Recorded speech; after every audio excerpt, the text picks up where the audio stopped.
we need to make sure, India needs to make sure that AI remains a global public good and is not appropriated by a few countries, but let alone countries, few companies. Because what's happening at the moment is that AI is being sort of, as it were, is becoming a oligopoly, if not a sort of, a monopoly of the few platforms and few companies, so that there will be very soon a huge exclusionary trend between those who are makers and users of AI and those who are just simply takers and and are passive recipients of API.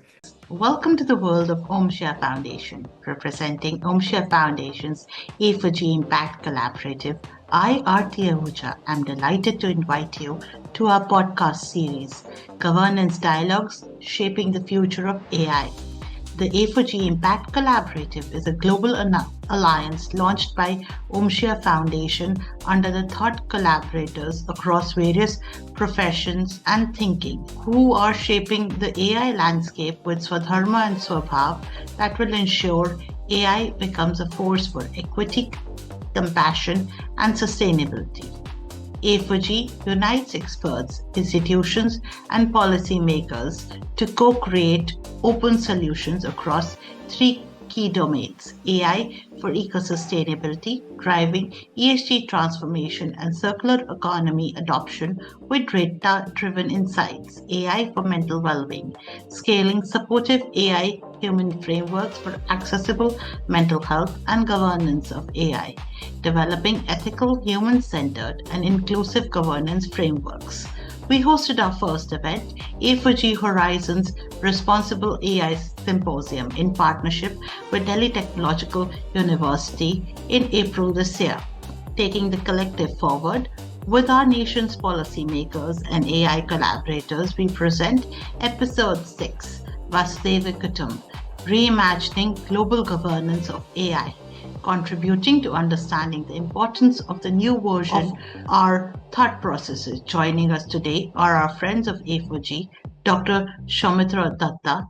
Dr. Datta is an Indian academic, author, and entrepreneur who has served as the Dean of Saïd Business School at University of Oxford from June 22 to September 25. Prior to Oxford, he was the founding Dean of Cornell S.G. Johnson College of Business between 2012 and 2018, where he led the integration of three Cornell business schools and secured a historic 150 million naming gift. He holds a BTech from IIT Delhi and a PhD in computer science from UC Berkeley, and is the founder and co-editor of the Global Innovation Index, published with the World Intellectual Property Organization. We welcome you, Dr. Datta. Along with him today, we have Dr. Rajiv Kumar. He is presently the chairman of Pahle India Foundation, a policy think tank established in 2013, and formerly served as vice chairman of NITI Aayog from September 2017 to April 2022. He has extensively gained experience across government, academia, industry associations, and multilateral institutions, including serving as economic advisor to the Ministry of Finance during India's reform years 91 to 95, director and CEO of ICRIER 2006 to 2011, and Secretary General of FICCI 2011 to 2013. He holds a PhD in economics from Lucknow University and a DPhil from Oxford University, and is known as a prolific author on India's economy and national security. We welcome you, Dr. Kumar. Moderator today is Shresh Garg, a BTech student from Delhi Technological University, an emerging innovator from DTU who brings his deep expertise and curiosity in the AI space for passion-driven tech to moderate our panel, a National Hackathon finalist and a builder of AI solutions for real-world problems. Shreyash presents the new wave of young leaders shaping the future of AI. Over to you, Shreyash. So thank you, Ms. Aarti. Hello everyone, I am Shresh and today we are diving into a very special theme, Vasudhaiva Kutumbakam, reimagining global governance of AI. In this episode, we will explore how India's age-old wisdom and values can meet modern AI diplomacy, how platforms like A4G can play a shaping role, and what we might be able to present to the world at the 2026 Global AI Summit in New Delhi. We are honored to have two incredible thought leaders with us today, Professor Soumitra Dutta and Dr. Rajiv Kumar. Thank you so much for joining us, sir. It's a privilege to have you both here. So, Yeah. to start things off, let's first understand how India is positioned globally in the AI governance space. So, Professor Datta, with your global experience in technology and innovation, how do you think India can use the idea of Vasudhaiva Kutumbakam? Well, I think if you, first of all, thank you very much for inviting me to the podcast. I'm looking forward also to learning from my distinguished colleagues, Mr. Rajiv Kumar, Dr. Rajiv Kumar.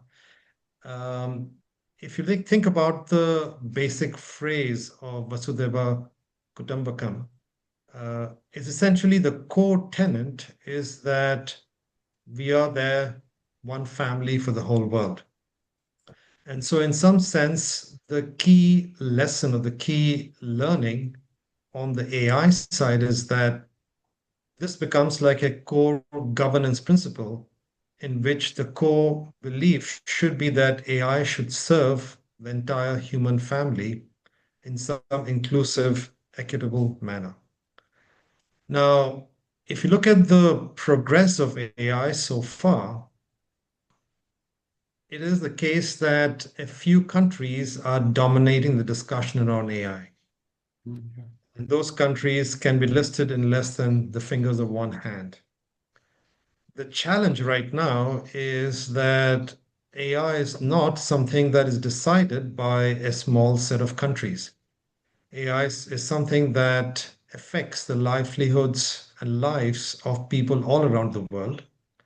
It affects the essential dignity, I think, of people also because there are lots of cultural elements of data about different cultures or different societies that are now being appropriated, sometimes often without the knowledge of the people themselves and used in a variety of algorithmic settings. So, what is very important right now is to broaden the discussion of AI governance, to move it beyond a small set of countries. Now, I know that there have been some efforts in this which are ongoing. I think India's leadership of the GPAI is one good example of it. But the real question is how do we actually make these different efforts, which are trying to make AI governance more global and more inclusive, actually a reality? I think that's the challenge right now before us because we look at, for example, the European Union, which has been in many ways perhaps leading in the whole area of AI regulation, because one can argue that Europe has been thinking at least much more intensively about it.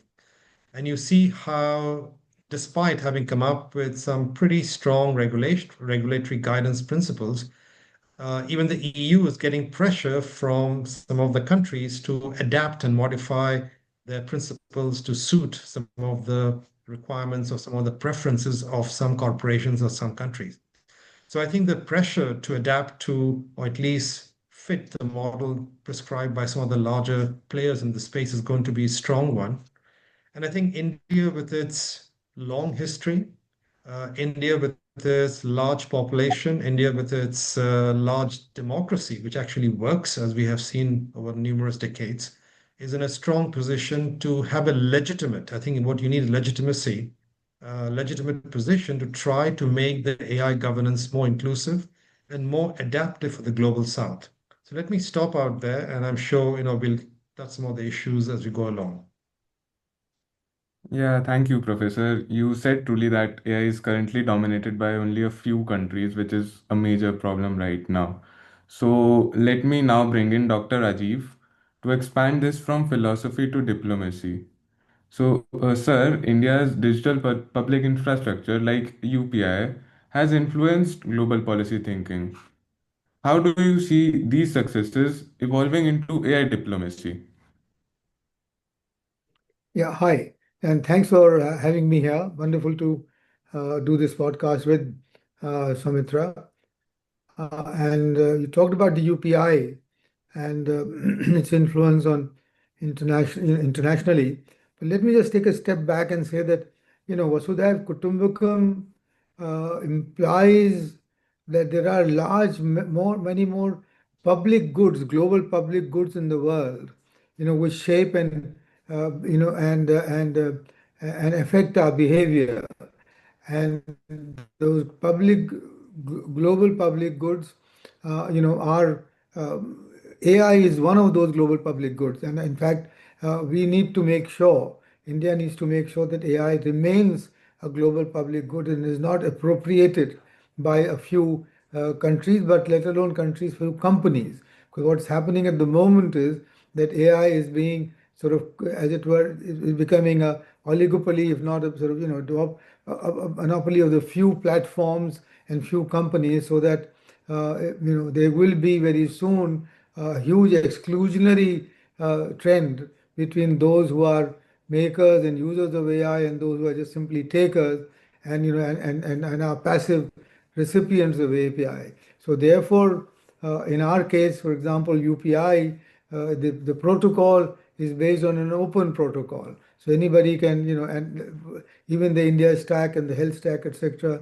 is based on open protocols. So and that's the if that becomes the future, then we will prevent the private appropriation of AI, and maybe it's and with all its deleterious effects.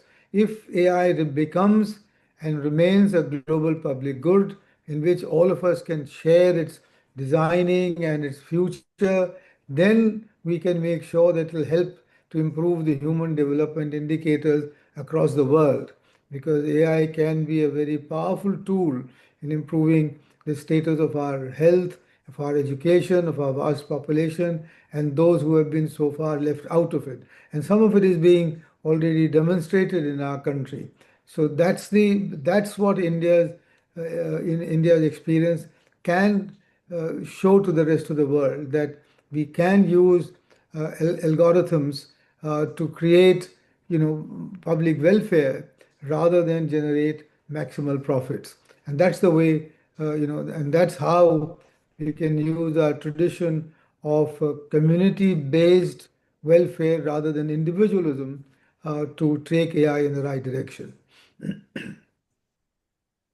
Yeah, sir. And sir, where do you think India holds maximum strength today? Tech, narrative, or governance?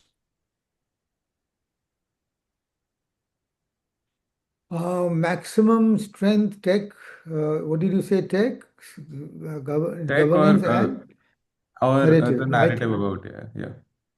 I think narrative actually, because we're not there, on the frontiers of the tech design. That's not we are, we are actually far behind, if you like, if I may put it candidly. We will take time to catch up. But as but we are we are very aware of the tech.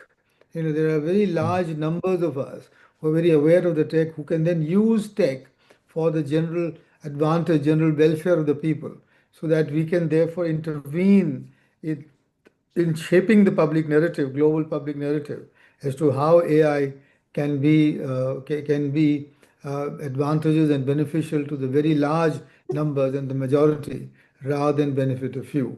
So I think that, and then in the governance also, because we are not so much up on the hard tech, we may not be there on the tech governance, but in the software governance and ethical rules for AI, where I think we can play a role. And in the two conferences that were held in London and Seoul, I think we did play a role. But again, for that, we will have to try much harder to come up to the levels of frontier AI technologies to be able to intervene more effectively. But public narrative is where we can intervene and shape it to everybody's advantage. Great, sir. Great response. So that sets a strong foundation of where India stands today, right? Now, let us talk about how platforms like A4G can actually make this vision real. So, Professor Datta, based on what you have seen in global institutions and partnerships, what practical initiatives could A4G work on, maybe around transparency or any international collaborations that signal AI for humanity? So I think you touched upon a very important word out here, humanity. And I think Rajiv mentioned something earlier about focus on profitability. And let me just bring them together just for the sake of setting some important, guidelines out here. If you look at how AI is being used right now, I would say, there is a predominant focus on trying to essentially use AI for improving productivity. Okay, so improving, optimizing operations, making things run more efficiently, in many cases more effectively. And I think the one of the important trade-offs that we'll have to balance out here is how much do you in fact focus on productivity and how much do you in fact focus on humanity. And the link out there is a very real one because there is a pressure, needless to say, on economic growth in many parts of the world. There is a talk of competition. You see some of the leaders in the AI space openly talking about competition and global leadership being very much linked to who's going to win this AI race happening around us. And I think there's a very important aspect which is complementary but extremely important, which is around humanity and human dignity. And the reason is because AI technology is progressing very rapidly. I was in the CII Partnership Summit as a speaker just earlier last week. And in one of the sessions, essentially, the topic came up in how quickly is AI progressing as a technology. And I asked a simple, show of hands in the large hall about how many people thought that AI was roughly capable to human intelligence today. Maybe about 10% of the hands went up. I asked in 5 years' time, almost 80% of the hands went up. And when I asked in 10 years' time, almost 100% of the room, everyone in the room said they thought it would somehow be equal. Now, what this means is that AI can potentially replace human beings in jobs. Okay. And this is not just jobs in terms of making sense of data. It can also be jobs which are creativity inclined, trying to actually interpret new designs. Can also be jobs like even that are formed in relationships, forming human bonds. Today already you have many AI bots that are being used for psychological counseling, for providing specialized mental health support. And they're very, very successful. Not to forget the example of a Chinese bot called Zhonse, that is a living example of a bot being the girlfriend to more than 600 million Chinese males. So this is a reality. So, technology can actually start replacing human beings to a large degree. Now, of course, the question is how fast will it progress? How steep the sort of progression technology penetration will be in terms of replacement of jobs is a question that no one has a complete answer to today. But if you look at, for example, what happened in the services in the agriculture sector, as agriculture sector got more mechanized, the employment decreased dramatically. The same is happening in manufacturing right now. So if you go to the latest manufacturing, flows of any leading company, you see more and more robots and automation and a small number of human beings actually doing things. In services is not the case as yet because you go to a hospital, you go to a hotel, you go to a school, you still find a lot of human interactions and people doing it. And that's often also because humanoid robots are not yet cheap enough and not yet versatile enough to replace human beings cheaply. That's the reality. So today you cannot actually take a worker in a restaurant and replace that worker by a humanoid robot because the robot will be much more expensive and probably not good enough. Now, if, for example, the price value ratio on technology keeps improving at the rate at which most people think it will, which is exponential in terms of increased capacity, increased ability, and exponential downward in terms of cost and so on, there might be a point at which the humanoid robots become effective in replacing, human beings potentially. And that's the moment at which we'll have to make a choice. The decision is ours in terms of how do we deploy machines and how to deploy human beings if they really become equal, quote unquote, in some sense on the price value ratio. And that's a decision which I think is very important because there's nothing in the technology that says you have to do it this way or that way. It is the human choice that we make about how we deploy technology. And that choice rests with leaders in the government, leaders in private spaces, and leaders in societal spaces. And I think it's a collective sort of combination of decisions, small and big, that will make this important element of how do we preserve humanity. Very important, how do we preserve human dignity? Because today, a lot of people, the sense of dignity is linked to, being able to earn, a living, to be able to provide food to the family. And if that somehow gets changed or gets, lost, that's a real challenge and threat for humanity and human dignity. So I think, what is very important for platforms, the question you answered, is to be able to raise awareness about this key challenge that we have ahead of us and to get leaders from government and private and sectors and societal leaders to understand the importance of the decisions which they are making. This is not being done by technology to us. We are, in fact, doing it to us with technology and support. And if we don't actually raise that level of awareness that these are hard decisions, hard choices, I think today when I look at leaders talking about technology and AI, often what I hear is a lot of politically correct statements. Don't worry, learn AI, there'll be new jobs created, and AI will help you to become better. The reality of that is it's not completely true. You know, you Yeah. cannot actually learn new skills easily. You cannot take a 40-year-old truck driver and make that 40-year-old truck driver into a AI data specialist. You cannot also make that True. 40-year-old truck driver into a nurse, looking after aged people in a home. So all I'm saying is there are real challenges out here and real decisions that we have to make. So I think the more that we can inform people about this and not play the politically correct angle of saying, don't worry, it'll just help you and it's not going to take away your job and it'll make your job more interesting. I think the more we face the truth, the more we actually say it is a decision that we make that will decide the future we create. I think that's the kind of role that the platforms can play. Yeah, sir, I agree with you completely. Uh, Gen AI came into the market like 3 years back when ChatGPT dropped out. And since then, there has been so much advancement in the field of AI, and we have agents now. So I guess in the coming 10 years, we have to think of a future where we include humans and AI both.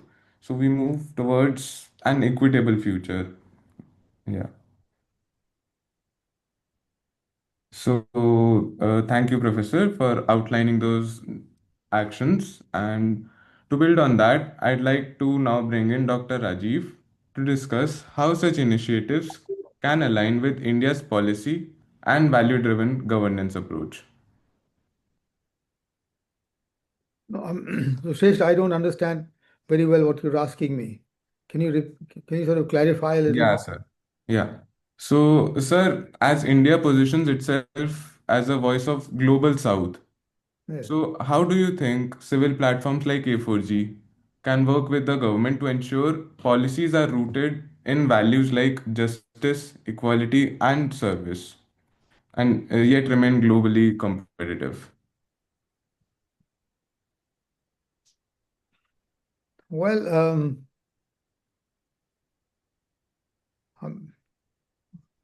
how A4G can work with the government? I mean, that's the but the basic issue that we have to understand is you know how do the different stakeholders in the society, and A4G, I suppose, represents the civil society, and then there are other stakeholders like the business and the academicians and the government.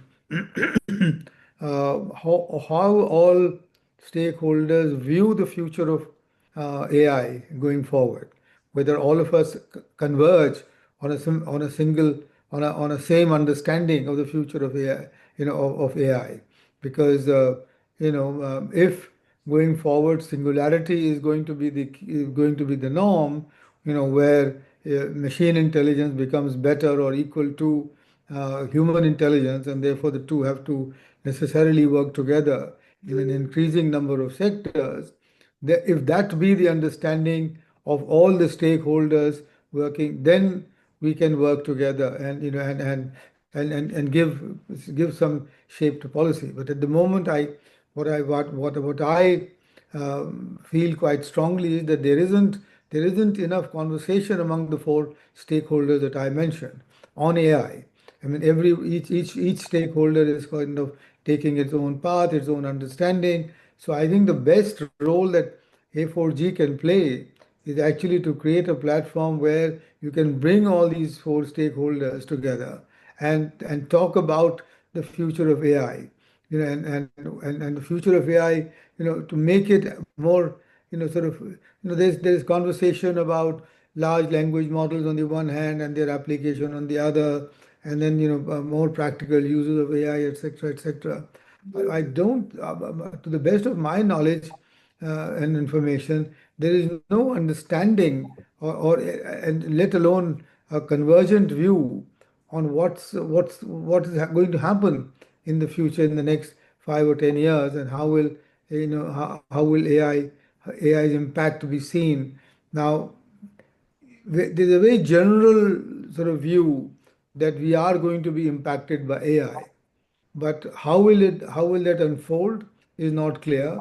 And two, more importantly, how can we make AI serve our needs? And what are these needs? And for example, for me, the biggest need at the moment is to get the right kind of skills for our young population in an era of technological change. So I think if A4G can have a series of conversations on how to use AI for skill enhancement and rapid skill transformation, because that is what we might need as AI unfolds. Because people will have to be retrained, over and over again, and how can that be done will be the best use. Will be a very good role for A4G. Another role for A4G, for example, could be to have a platform on how to use AI for eliminating malnutrition in the country, both for children and for women. Now, I'm sure that's possible. I'm sure the last mile delivery on that can be helped by AI. And I'm, you know, and so basically what I'm saying is that A4G should aim to improve the public narrative on AI and form a convergence about AI across different stakeholders, because that will be the key in taking advantage of AI and not and preventing different stakeholders from adopting pretty sometimes conflictual positions as they might tend to do. So I would like to come in at this moment, and you have given us some brilliant thought ideas and things to work on. But just to letting you know what A4G is already doing, we are building up a mental health platform, which is for people who are getting displaced due to AI coming into various industries and sectors. And by doing events like this podcast series and our upcoming symposium in January, we are trying to bring thought leaders, thinkers, to bring about a policy change wherein we are not only questioning the ethics and the value, but the essential, as Dr. Datta also said, the essential humanity, purpose of the humanity, while integrating AI at where we are today.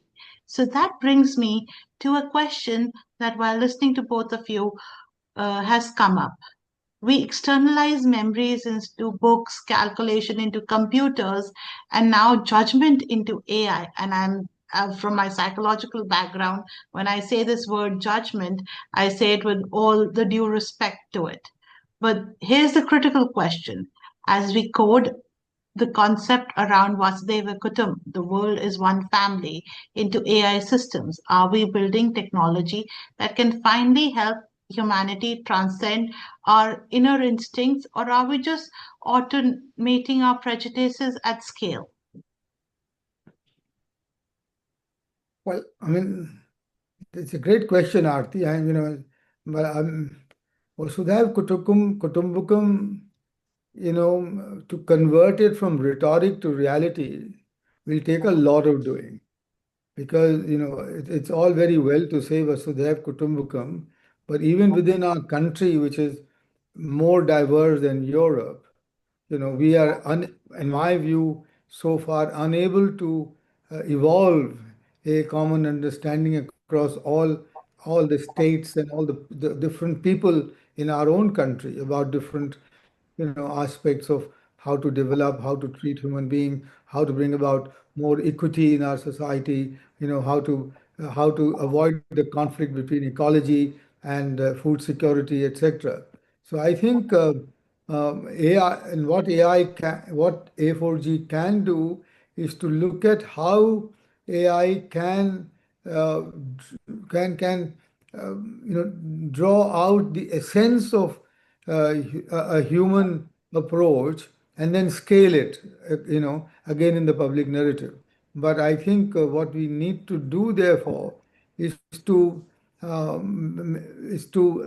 the essential features of Vasudhaiva Kutumbakam put down in a simple way, so that it's not a rhetoric or a slogan any longer, but a set of practical guidelines, for people to adopt. And that I think that's the way I think we should be going. That's what A4G now. All credit to you to be trying to do that already, but I think we will need to take a further step in distilling the essence of Vasudhaiva Kutumbakam and converting that into a set of norms, a set of rules, a set of behavioral norms, if you like, for us to go forward in the right direction. That I'll brings just me to add to my that. question. Yeah, that was bringing me to my question Yeah, to you, Dr. Datta. If I can share my question with you, and sure, then you can please do. merge your thought. What I see is because AI is merely replicating existing power structures as such. We'll have billions of people in our country whose skills, like we were talking about skills earlier, that might become obsolete and would end up serving these algorithms as data points and not families. So, how do we ensure India's AI governance systems create that are actually building human capacity, that enhance rather than replace human judgment? So, I just want to reflect a little bit on the, I think, excellent points made by Rajiv and the important questions raised by you. We should not forget that technology and AI is part of the technology spectrum is inherently neutral. Now, that's a very, statement that some people may not agree with, but look at, for example, planes. Planes can be used for good things, trade, commerce, travel, bad things, warfare, terrorism, elsewhere. And the same is true for almost any technology, whether it's social media, whether it's anything else. And I believe the same is true for AI too. AI can be used for good things, helping improve people's lives, helping improve energy usage, helping reduce malnutrition, helping reduce hunger, achieve the SDG goals. It can also be used for not so good things, creating more warfare, having more inequality in society, and these are real dangers. And these are real dangers because what we are seeing right now, and this is something which, again, just as technology is inherently neutral, technology also is a great multiplier. So as technology actually becomes much more powerful, it magnifies the impact, whether it's negative or positive. One example is how technology, given today the whole focus on the connected internet and social media, things spread virally. And so, things spread virally and can actually enormously increase the impact of something good or bad in society around us. So you put these two things together, what it means basically is that the point I made earlier about human decision, leadership decisions become vital. we decide how we want to use AI. AI doesn't decide it for us. Okay. So when a company, for example, takes AI, takes data, creates a biased algorithm that in fact disseminated widely across some system, that's a decision the company is making. At the same time, an organization could also take AI to correct some of the biases, to correct some of the deficiencies in social systems that exist, or correct some of the problems we face in environmental goals and help it become better. So ultimately, I come back and say that as human beings or as leaders, we need to take ownership. We need to take ownership of the technology debate, technology decisions, and not rely on either technology doing it itself or some other people deciding for us. Now that you mentioned, you started the program by talking about UPI and the India stack and all that. And that's a wonderful example because what it showed basically is that in a world where the whole e-commerce debate and the financial transaction debate was being controlled, managed by either large private players in the West or large, government influenced, government-owned organizations in some Eastern countries. What you saw was India came and proposed a different way of rethinking all the points that Rajiv mentioned earlier, the things about openness, the things about inclusivity and all that. But it provided a different way for people to look at the issue of commerce and financial transactions and so on. And that is still happening. So I think it's a process that is still ongoing. And we should be, in fact, doing more to press on those different way in the future for other countries too. And the same way, I think in the case of AI, India has the possibility to come up with maybe give people a different way to look at the whole AI debate. And this fundamental principles behind Vasudhaiva Kutumbakam could maybe provide a nice hook, a nice angle to articulating those principles. The challenge out here is obviously that, you know, the pressure to do these things is being sort of managed by some larger players, some very powerful players around the world. And the question really is how much do you have the ability to shape the debate by, in fact, creating? I think earlier Rajiv said it should be a public good, but the public good is not really a public good as of now because AI is being shaped, controlled by a small number of countries, small number of companies. And the question is to shape the public good, does India have that kind of access to resources, innately? Clearly, we have talent, but guess what? We don't have chips. We don't have compute capacity as widely available as probably it should. We don't, I think, also have some of the other elements like energy. Energy is critical elements, and we need to be investing much more in renewable energy to be able to supply energy needs of. So I think we need to also be able to shape the AI sort of public good debate and the development of the AI public good. And for that, sometimes what you may need to do is collaborate much more. So, if you look at, for example, often today, for example, will India get the kind of chip capacity in-house in the short term, 5 years, 10 years? Is unlikely. Maybe in 10 years' time, we will develop it. In the short term, 5 years, extremely unlikely. So what we have to do is we have to be able to work perhaps in different intelligent consortium structures and try to create something that can bring the collective power of many to that important question. A case in point is like how Europe competed on planes. So American companies were dominating the plane manufacturing business. And then Europe, basically the key European countries came together and formed the Airbus consortium. It was a collection of countries that came together and they put their assets together and they basically created another company, Airbus, which essentially competes with the American players right now quite effectively. So this coming together is very important. And the challenge really out here is how do you make it a reality? Because you see, even in Europe, even European nations are having a hard time coming together on the core issues of AI because it touches around data, it touches around data, security, it touches upon national intelligence, it touches upon a lot of core issues. So I think it's hard to actually create that kind of uh, common, let's say, real desire to pool resources together. Because, despite the EU creating these EU AI Act and so on, I don't think one can claim that the EU nations are working together on the core AI. France is developing its own LLM systems. Germany is trying to do the same, and some other people are trying to do the similar stuff.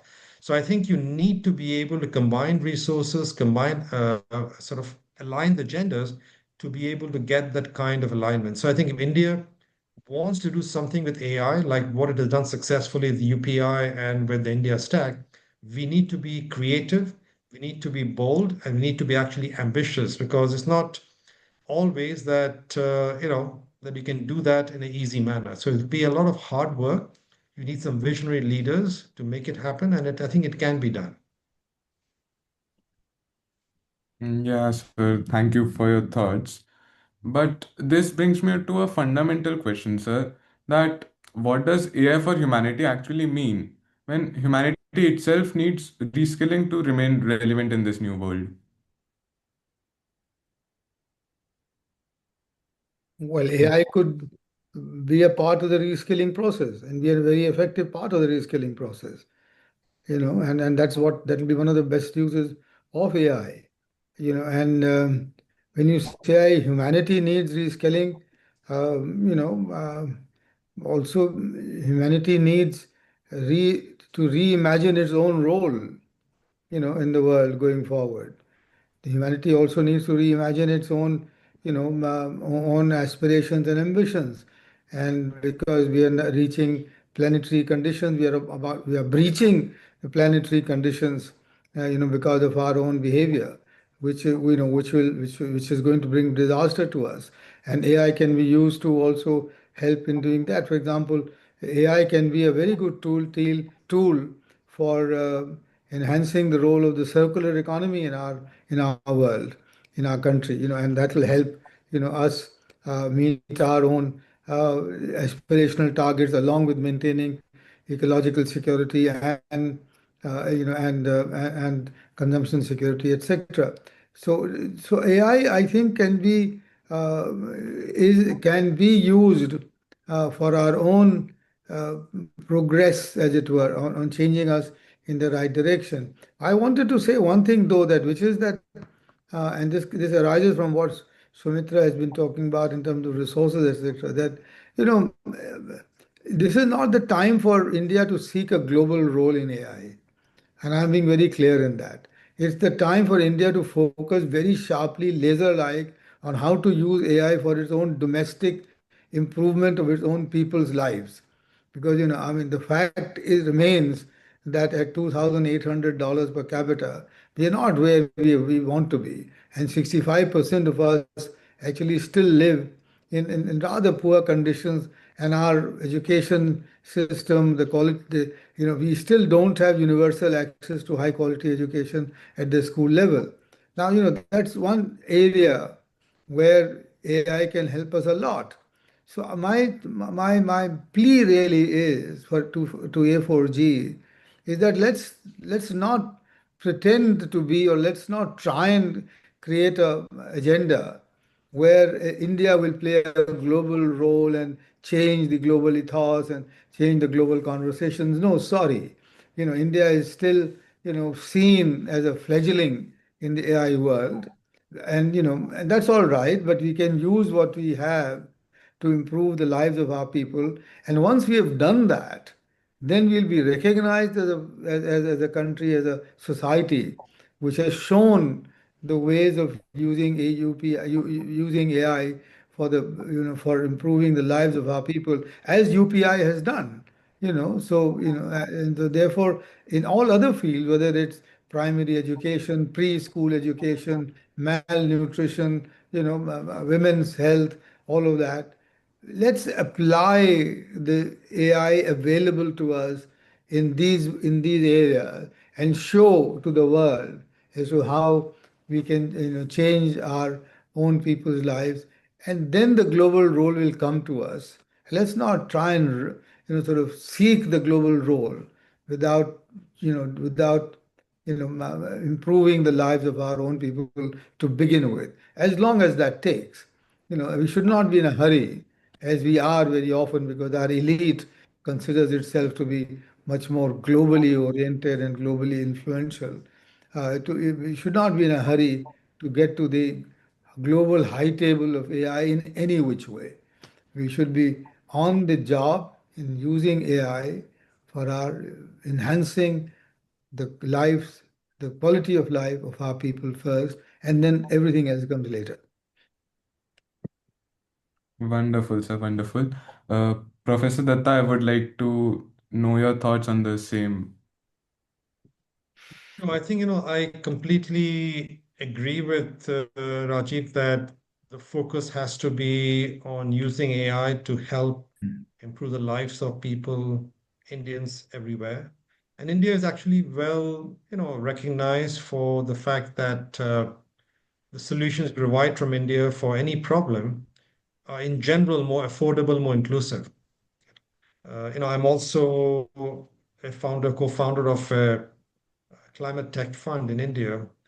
And what we observe, the climatic ventures coming out of India are different from often the climatic ventures coming out from the Western world, in that the solutions they present are inherently more affordable, more inclusive. And that, I think, is the strength of what we have. And I think we should use AI for certainly pushing that boundaries much more, whether it's in water, whether it's in energy, whether it's in education. So I think there's no question about that. The only sort of comment that I would have in addition to that is that we have to recognize that the AI debate and the progress is moving very fast. And when I say fast, what I mean is if you look at a typical exponential curve of how technology computational capacity has increased, most people draw an exponential curve. And the critical thing is when you start hitting that tipping point when the curve goes starting almost vertical, the hockey stick part of the exponential curve. Now, if you look at what has happened in computational capacity, we have hit that hockey stick moment about 7, 8 years ago. So, what is happening is in the last 6, 7, 8 years, technology and technology compute capacity is increasing dramatically. Quantum computing is on the horizon. So, quantum computing, most people today think will become reality in 5 years' time, and maybe a core mainstream technology in 10 years' time. And that'll change dramatically the amount of compute capacity available for doing interesting new, work, interesting new algorithms. Now, the fact is, if the computational capacity is changing so fast, and the possibilities are increasing so fast, then what it does mean is that we have to move at least reasonably fast. When I say reasonably fast, why? Because human beings, we are naturally linear thinkers. We think in linear terms. We might have a gradient on the linear sort of line and might think it might go up a little faster or less, but fundamentally, human beings think in linear terms. And linear thinking is very different from exponential thinking. And I think what we have to do is, as we look at improving the lives of people in India, we have to think in exponential terms. What I mean in exponential terms is we have to think about disruptive solutions.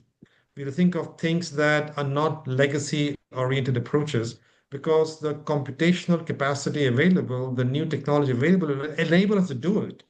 And the reality is that it'll be often harder for legacy organizations in the West to often be as equally disruptive, because the legacy burden is very high in almost all cases. So I really think that yes, let's focus on improving the lives of Indians, all Indians, and that's very much core with the philosophy of Vasudhaiva Kutumbakam. But let's also think in a disruptive manner, because the technology progress enables us to do so. Let's not just simply copy solutions from the West. or just simply think in linear terms from where we are today? Yeah, fantastic.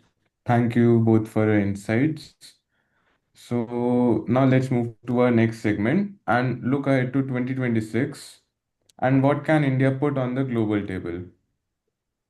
So Professor Datta, the 2026 A4G Symposium held alongside with India's AI Summit presents a rare opportunity to shape and architect our collective AI future. So if you were to design one flagship initiative, an AI governance compact for humanity rooted in our initiative Vasudhaiva Kutumbakam, what would prevent it from becoming just another declaration? It's a good question. And we have had quite a few declarations in the field of AI already. Yeah. Um, so I think, the key challenge would be to identify one or two specific areas in which you can mobilize the right set of actors in India and perhaps in some partner countries to try and get rapid deployment of innovative new solutions. Very much along the lines of what Rajiv mentioned earlier, let's not try to, you know, define the principles for the whole world. Let's actually try and focus a solution that we need in India and that will, by definition, translate to other people, especially in the global south, for applicability. And I once again refer to the fact that, as I said, the European Union has been extra active on forming regulations and thinking about, principles and guidelines for AI.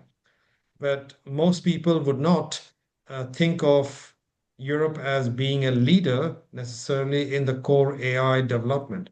So what I'm just trying to say is that just the principles is itself not enough. You actually have to get things done, work on key issues, and that's why I agree with Rajiv's earlier comment. Yeah, thank you, sir. I would like to bring in Dr. Rajiv on this topic. So, sir, how do we structurally embed, not just consult, but actually include voices from the local communities, women technologists, and marginalized groups into AI's governance, into India's AI governance? No, that's not going to be easy, and let's not pretend that that's going to be easy. Bringing in women and marginalized groups, etc., in the AI governance. You know, no, sorry. I think we need to stick to the reality that this conversation will be limited to a small percentage of people. Who are and this is where I think the 2% rule will might be valid, and if we do that, that'll be good enough. Which is that all the groups that you mentioned, if we are conscious of bringing in women who are already talking about AI or who are in the field of AI, etc., substantially within our conversation, that should be good enough. If we can, the way to bring them really would be, from relating to what I had said earlier, which is to, do a survey, if you like, as broad as possible on what people want from AI, the marginalized group or the poor people or the women, etc. So try and get their responses to what they are looking for, because they won't be able to articulate it in any other which way. So that's one role that A4G can play, which is to create, large scale surveys of what people are looking for in terms of, but that assumes that the large majority of our, excluded people, marginalized people understand what is AI. I'm not sure of that, in our country so far. So maybe what you can do to begin with is to make AI more universally, understood, as to what the implications are. Because I don't think I give you one small example. In NITI Aayog, we were working on undernourishment, the Hindi word of which is kuposhan, and we were doing it in about 20 villages, 25 villages in UP. And when I went to take a review, many people from the villages asked me, "What is this kuposhan?" They didn't understand it. They were suffering from it, but they didn't understand it. Same is the situation with AI. So let's not assume that's one part. And the second part again is that if you want to talk, when you're talking about what should be the practical aspect of Vasudhaiva Kutumbakam, that it doesn't remain, a slogan or one more declaration, is that you may, as Soumitra said, focus on one or two issues which are relevant for the lower half, the bottom of the pyramid, and make it global to begin with. Whether it's education or skilling or nourishment, make that a global question, in Asia and Africa and Latin America, and that would then reflect the true spirit of Vasudhaiva Kutumbakam much better, and hopefully take you forward on that path. Yeah, sir, you have a quite practical approach towards these things. So before we wrap up, one last question to both of you would be, what is your personal takeaway from where AI governance stands today, and how do you see it evolving in the next few years? Well, I'll maybe begin. I think, as I said at the start, the whole AI governance is today being managed, driven, influenced by a small number of players. And the challenge is to be able to broaden the base of players who have a reasonable voice in the debate. I think there's efforts that Evoji you're actually leading, and also with GPAI meetings and other kinds of efforts that have happened in Europe are good efforts. So I'm not saying that they should be, you know, neglected, but I think we have to be able to identify a few key issues that we focus on, as opposed to, just broad general issues, which might be sometimes too abstract for people to relate to real needs. So I would sort of try to link it to some real issues that people lives are being influenced by, that actually impact and influence the importance of improving people's lives, and then drive the action focused on those selected issues.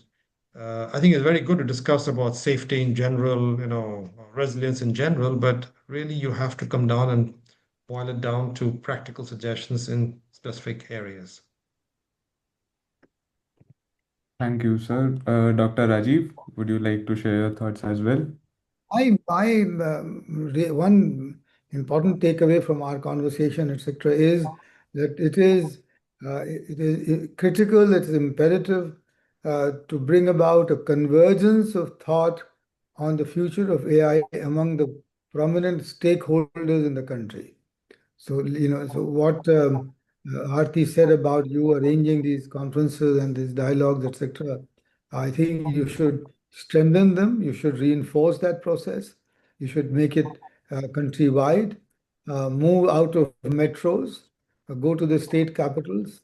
India doesn't live in Delhi or in its metros, and go to as far as possible and have this conversation in as many languages as possible, so that we develop a convergence, a better understanding of AI, how it influences and affects our lives, and how to make how to take better control of it. And that is, I think, that will be a very important role that A4G and all of you can play. Just one last one bit is that we in the Pahle India Foundation are actually working on a project for making districts as the fulcrum of our development blueprint. I mean, and each district is 3 million people in India, and every district has its own peculiarities, uniqueness, etc. Maybe A4G will blaze a trail by taking the AI conversation to every district in India in the coming days and months and years.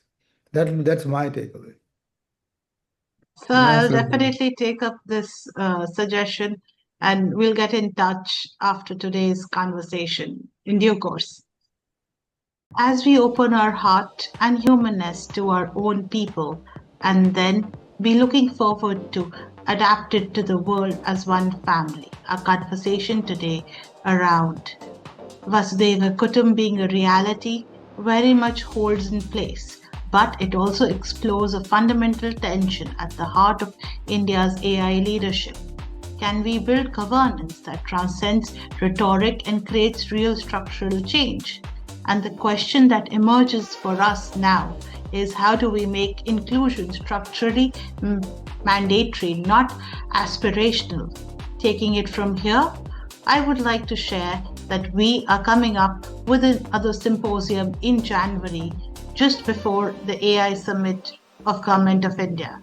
So there'll be more voices, newer thought processes, and more conversation that is actually, as Dr. Dutta and Dr. Kumar have highlighted, that work for the people at a local level. That is how we want to go ahead, create an impact locally, affect communities, and enable communities to be looking forward to being effective all across the world. Thank you for joining the World of Omshia Foundation's A4G Impact Collaborative flagship podcast series. Our team members, Asmita, Sarvajit, Shreyash, Sohani, Kinjal, Ronald, Sushma, and our thought leaders, our marketing lead, Mr. Rahul Jasahi, Mr. Pavan Kumar, and our thought leader, Mr. Nitin Dhawan, along with our various A4G advisors, Mr. Akhil Kirshore, Rohit Sareen, Anshuman Verma, Sumit Gupta, Prashant Mani, Priyank Bhatia, Sangeeta Trehan, Dr. Anurag Nagar, and Anush Tyagi. Thank all of you, Dr. Datta and Kumar, as friends of A4G, adding to our voice alongside our youth ambassador, Mr. Shreyash. The gratitude extends to our earlier experts as well on the podcast series, whether it was Dr. Vivian Ming and Gaurav Rastogi starting the podcast 2 months ago. Then we questioned AI with accountability with Dr. Ravanandan and Dr. Vinod Kumar. Going ahead, we shared democracy in the age of AI with Dr. Shakti Goel and Dr. Gary Colganese. And then we came to the important part, which is close to my heart, Global Women Building Governance of AI, Dr. Maria Karanova and Ms. Preksha Sharma. From there, we talked about smart cities, AI's role in future cities with Dr. Charu Malhotra and Dr. Rahul J. And today, we finally conclude this series. Stay tuned for thought-provoking events, symposiums, and other podcast series soon to be announced. Subscribe to our channel, like, follow, and share on LinkedIn and Instagram. Thank you everyone for being a part of this podcast series. See you in the next event, offline or online. A4G for Good signs off.